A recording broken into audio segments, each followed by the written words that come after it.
নৌপরিবহন মন্ত্রণালয়ের বাণিজ্যিক প্রতিষ্ঠান বাংলাদেশ শিপিং কর্পোরেশনের বহরে সংযুক্ত হতে যাচ্ছে আরও দুটি আধুনিক বাল্ক ক্যারিয়ার জাহাজ।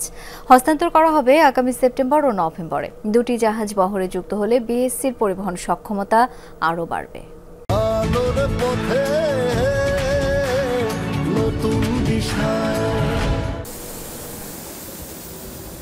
প্রথমবারের মতো নিজস্ব অর্থায়নে উচ্চ ধারণ ক্ষমতা সম্পন্ন দুটি বাল্ক ক্যারিয়ার কিনছে বাংলাদেশ শিপিং কর্পোরেশন। ৬৩,৫০০ টনের প্রতিটি জাহাজের দাম ৪৬০ কোটি টাকারও বেশি। বাংলাদেশ শিপিং কর্পোরেশনের প্রধান কার্যালয়ে সংবাদ সম্মেলনে এসব তথ্য জানান প্রতিষ্ঠান প্রধান।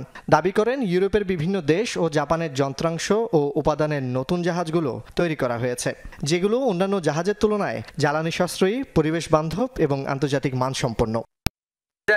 কন্ট্রারি রোটেটিং প্রপেলার আছে, এটা ইজিবি এক্সজস্ট গ্যাস বয়লার লাগানো আছে, আপনার এটা এসসিআর সিলেক্টিভ ক্যাটালিস্ট রিডাকশন আছে, অ্যারোডাইনামিক শেপ, বাসবার বাউ নাই, তারপর হচ্ছে যত ধরনের ড্র্যাগ ফ্রিকশন কমানো যায় সব ব্যবস্থা এটার মধ্যে রাখা আছে। এটার ব্যান্ডউইথ অনেক বেশি থাকবে, সব ধরনের মেজর বাল্ক যেন আমরা কার্গো আমরা ক্যারি করতে পারি।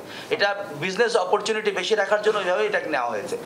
জাহাজ দুটির প্রথমটি চলতি বছরের সেপ্টেম্বরে, অপরটি নভেম্বরে বিএসসিকে হস্তান্তর করা হবে। এতে বিএসসির নিজস্ব পরিবহন সক্ষমতা বাড়বে। কস্ট বাদ দিয়ে নেট প্রফিট ১৫০ কোটি টাকা আশা করছি, প্লাস নিজস্ব সক্ষমতা জাহাজ কেনার কারণে যে কনফিডেন্স এবং যে রেপুটেশন বিল্ড আপ হবে, অলরেডি আমরা সেই রেজাল্ট পাচ্ছি। বিভিন্ন কোম্পানি, বিভিন্ন অর্গানাইজেশন, বিভিন্ন রাষ্ট্র বিভিন্ন ধরনের অফার নিয়ে আসছে যে তারা আমাদেরকে সফট লোন দিতে চায়। নৌপরিবহন মন্ত্রণালয়ের জাহাজ ক্রয়ের প্রস্তাবের পর গত ৩ জুন সরকারি ক্রয় সংক্রান্ত উপদেষ্টা পরিষদ কমিটির সভায় জাহাজ দুটি কেনার অনুমোদন পায়। জোবায়েত ইবনে শাহাদাত, যমুনা নিউজ, চট্টগ্রাম।